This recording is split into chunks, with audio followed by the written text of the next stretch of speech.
മറ്റുള്ളവരോട് സഹായം ചോദിക്കുന്നത് പലരും ഇഷ്ടപ്പെടുന്നില്ല. എനിക്കത് സ്വയമായി ചെയ്യാൻ കഴിയും എന്ന മനോഭാവമാണ് അങ്ങനെയുള്ളവർക്ക്. ജോലി സ്ഥലത്ത് ചില ആളുകൾക്ക് ഒരുപാട് ജോലികൾ ചെയ്യാനുണ്ട്. എന്നാൽ സഹപ്രവർത്തകരോട് സഹായം ചോദിക്കാൻ അവർ ഇഷ്ടപ്പെടുന്നില്ല.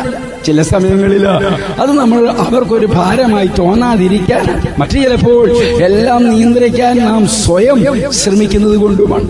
സഹായം തേടുന്നതിൽ തെറ്റൊന്നുമില്ല. വാസ്തവത്തിൽ തിരുവെഴുത്ത് അതിനെ പ്രോത്സാഹിപ്പിക്കുന്നു.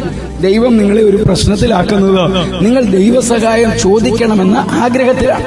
ദൈവം മാത്രമാണ് നമ്മെ ശരിയായ പാതയിലേക്ക് നയിക്കുന്നത്. നമുക്കെല്ലാം ചെയ്യാൻ കഴിയുമെന്ന് വിശ്വസിക്കുന്നത് പരാജയത്തിലേക്ക് നയിക്കും. കർത്താവിൽ ആശ്രയിക്കുക. എബ്രായർ 4:16. അതുകൊണ്ട് കരുണ ലഭിക്കാനും തത്സമയത്ത് സഹായത്തിനുള്ള കൃപ പ്രാപിപ്പാനുമായി നാം ധൈര്യത്തോടെ കൃപാസനത്തിലേക്ക് അടുത്ത് ചെല്ലുക.